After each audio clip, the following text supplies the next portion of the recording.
Hello, in this video I will show you how to change search engine into a custom one on HOTWAV Note 12.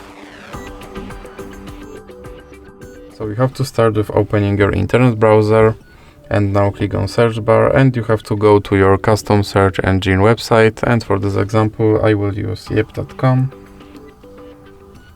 and click search. And now you have to search something using your custom search engine.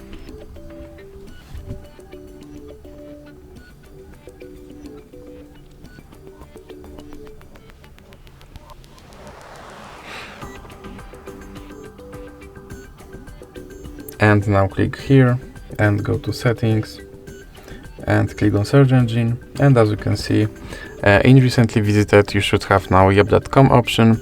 So you can select that and then simply click back, and as you can see my search engine is now set to Yep.